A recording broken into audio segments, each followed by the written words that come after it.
This video is made possible by Skillshare. What's going on, guys? It's Paul here in quite a different setting than what you're used to seeing me, and that's because we recently moved and I'm still in the process of finishing out my new office slash YouTube studio slash gear closet. And side note, if you're interested in following along in that build, I'll have a link in the description to my other YouTube channel so you can follow along over there. But I figured that while we're limited to being here at the computer, I would take advantage of this time for us to discuss something that is a part of every backpacking trip, and yet we rarely ever discuss it. And no, I'm not talking about taking a poo in the woods. I'm talking about planning a backpacking trip. So whether you're planning your very first backpacking trip or your 50th backpacking trip, I'll have some tips throughout this video that I hope you'll find helpful. And there is going to be a lot of information because there's a lot that goes into planning a backpacking trip, but it is important because there are already so many factors beyond our control that can lead to us having to end a trip early.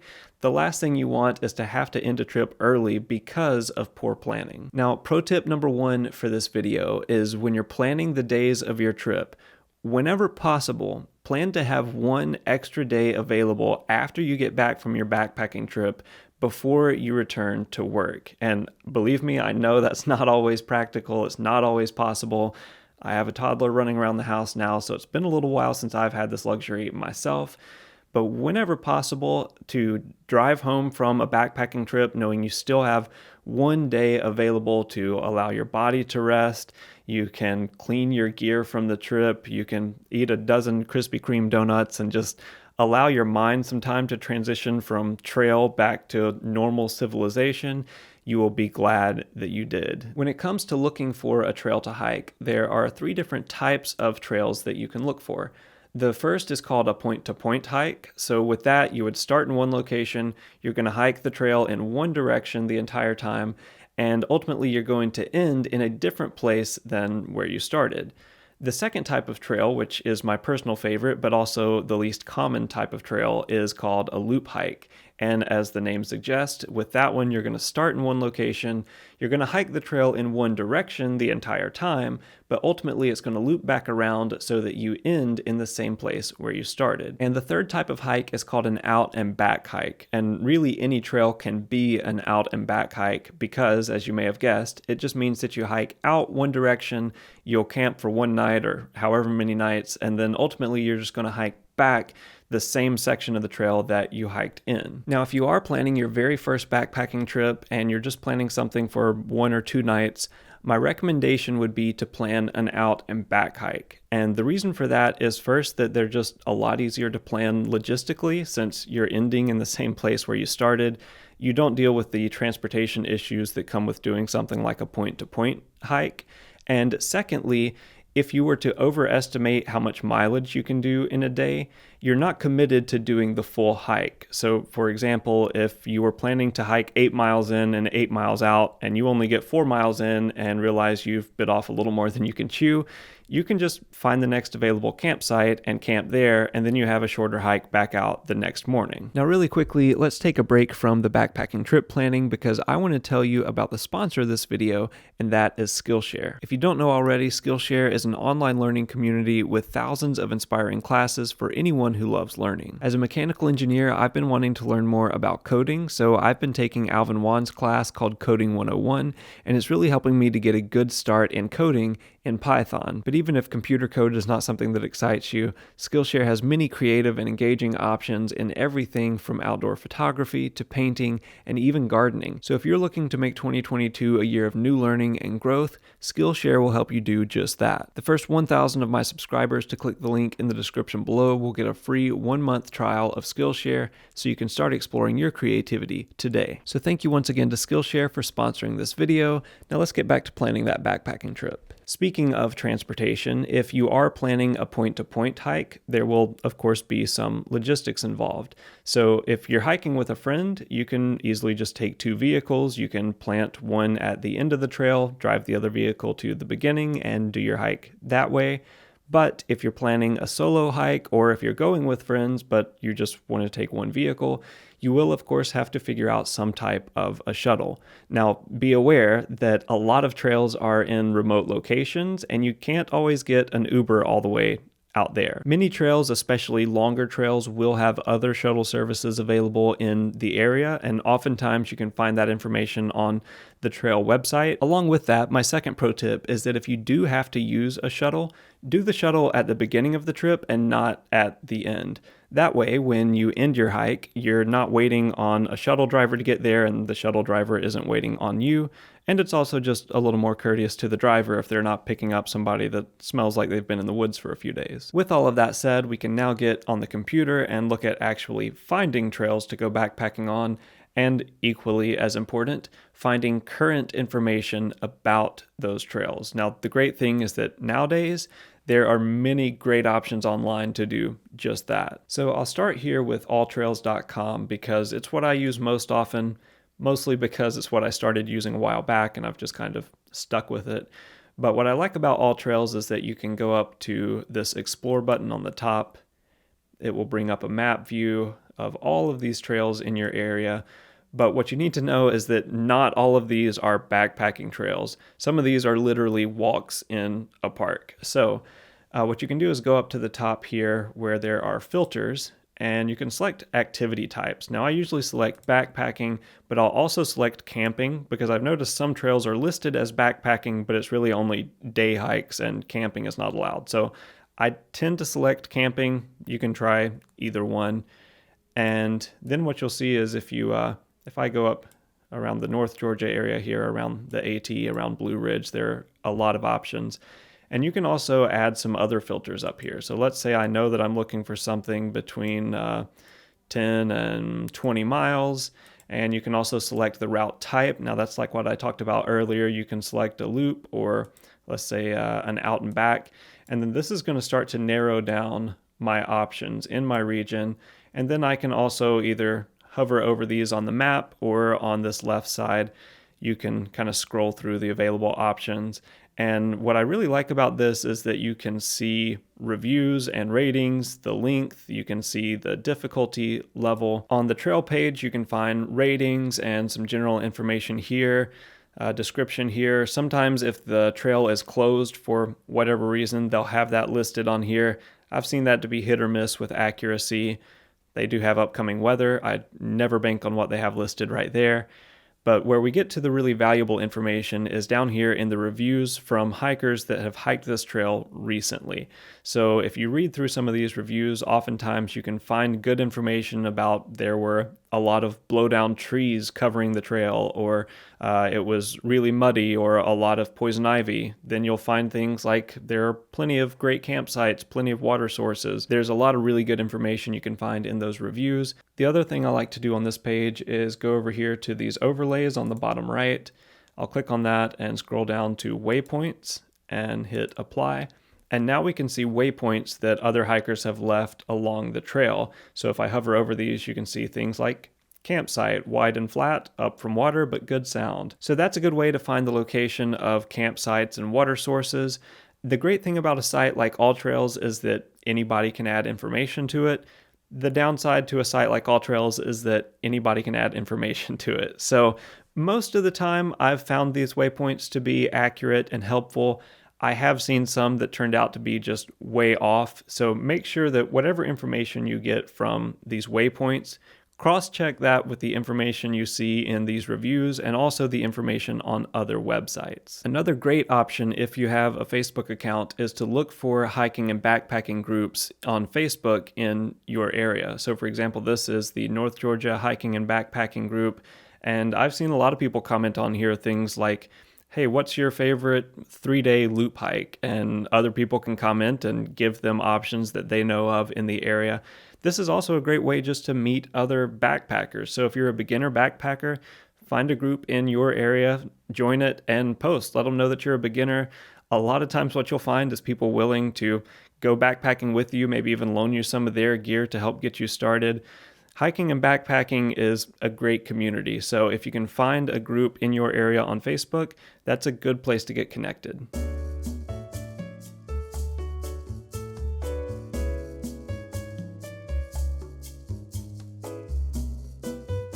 So now that you have plenty of options for finding new trails and locating current trail information, the next question is, what trail information do you really need to look for? And there is a good bit, which is why I'm working on turning this into a checklist, which I'll have available for download on my website, geartesttv.com, if you're interested. But you'll want to know things like, of course, trail openings. So is the trail only open during a certain season of the year? Is there recent flooding in that area that has the trail closed? You want to know for sure before you leave that the trail you're planning to hike is open. Along with that, you want to know about trail conditions. So are there a lot of blowdowns or a lot of poison ivy? Is the trail well maintained and well marked? And you definitely want to know about permits. Are there any permits required to hike in the area where you're planning to hike? In addition to permits, you also want to know if you can camp just wherever you want to, or are you required to camp in designated camping areas? And can you just show up and camp, or does it require a reservation? If you're planning to leave a car parked at any trailhead, make sure you know if there are any fees for leaving a car parked there, or if it's something especially like a state park, there may be a fee just for entering that area. A pro tip here is to make sure that you have cash. I know that a lot of us do things digitally now, and so we don't carry cash on us frequently, but many of these state parks and just trail parking areas are not equipped to process credit cards or accept Venmo or whatever, so make sure that you have a little cash to leave in the parking fee envelope. As I mentioned earlier, two vital pieces of information to know are how often will you come across a water source and how reliable are those water sources, because that's going to impact how much water you need to carry, and ultimately it's going to impact your safety on trail. And you also want to know how often you'll come across a campsite. I have been on 10-mile sections of trail where there were really no viable camping options. If you're planning to have a campfire, make sure you know about any fire restrictions in that area.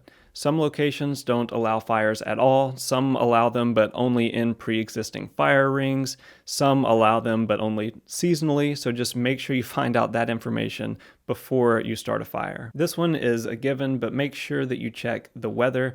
Even though the weather is only 100% accurate 20% of the time, you should definitely still at least have some idea of what is predicted. Also keep in mind that not only can the weather change just in general, but oftentimes when you pull up the weather for a certain location, it's looking actually at the weather in a nearby town.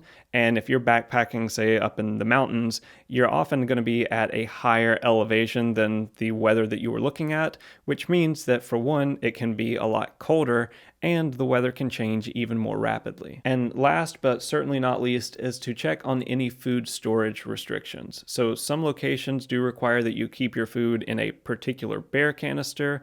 There are other areas like, say, the Georgia section of the AT. They have a lot of these big industrial toolboxes for you to put your food bag in instead of hanging it. So just make sure you're aware of any requirements for the area that you're hiking. Now, as for food, I'm not going to go in depth in this video about what you should take. If you do want some just general ideas, I'll link up above to the video I recently did about the food that I took on the Foothills Trail.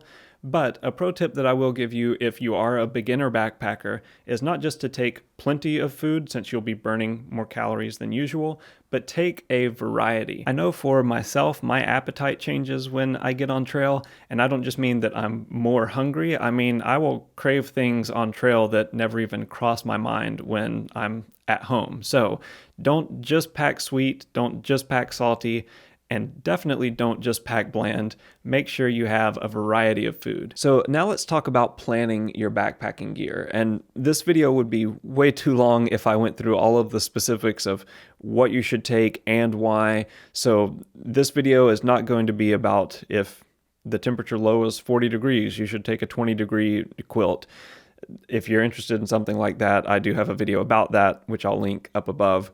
Instead, I'm just going to show you my gear selection process and not so much the why behind what I'm selecting. So what I have here is a Microsoft Excel spreadsheet that I created, and I call this my virtual gear closet. So this is a digital inventory of all of my backpacking gear, as well as many items that I don't actually own. They're just prospective items, so it's gear that I've considered in the past. And the way that I've designed this is that any item that I put in X next to under the add to bag category will automatically be updated in my weight. So what I'll do when I'm planning a backpacking trip is I'll scroll through all of my categories. So I had big gear, sleep system, water system, cook set. I think I've got 3 or 4 more categories down here. I'll scroll through all of those and select all of my gear. At that point, I can see my total weight up here at the top, and from there I might go back through and make a couple of gear changes. So the way that I typically go about that is, I know that as backpackers we often just talk about base weight, which does not include food and water, but what actually matters when you hit the trail is your total weight, your all up weight with food and water. So I don't have a goal base weight. I'm not worried about 9, 10, 11 pound base weight. What I have is a goal all up weight, and that weight is typically about 25 pounds. I've found that for me personally to be a good sweet spot of allowing me some margin to take a couple of luxury items to make the trip a little more enjoyable, but I also don't have such a heavy pack that I'm uncomfortable when I'm hiking down the trail. So in this case, I've selected everything and I'm at 22.2 pounds. So hey, that leaves me a little room. If I want to, I can take my Helinox Chair Zero with me. Now I made this Excel spreadsheet because I like to have a little bit more manual control over things. And if you are well versed in Microsoft Excel, so you're willing to navigate my messy formulas and you're interested in this spreadsheet, let me know in the comments section and maybe I'll try to clean this up a little bit and put a template on my website so you can download it. But for most of you, what I would recommend is using something that is much more user-friendly, and that is lighterpack.com. So as you can see here, I have a sample gear list pulled up, and you can do basically the same thing that I'm doing with my Excel spreadsheet. You can break all of your items into categories, and then as you add them to your pack, it will show you your pack weight up at the top of each individual category. It even gives you a pie chart here so you can visually see the breakdown of your weight. It's pretty easy to use and it doesn't cost anything. So for the majority of you, this is what I would recommend if you want to plan out your gear and be able to see a breakdown of your weight. Now, having the weight of all of your gear laid out like that can be helpful, but it's absolutely not a necessity. What I would say is a necessity is having a checklist of all of the gear that you plan to take. So whether that's from Microsoft Excel or Lighter Pack or using whatever notes app you use on your phone or good old-fashioned pen and paper, use whatever works for you, but make sure you have a checklist of all of the gear you're taking on your trip. And beyond just adding items to a checklist, I also have a couple of chores that I add to my checklist. And those are things like making sure that my water bottles are full. If I'm planning to spray my clothes with permethrin, I add that to the checklist.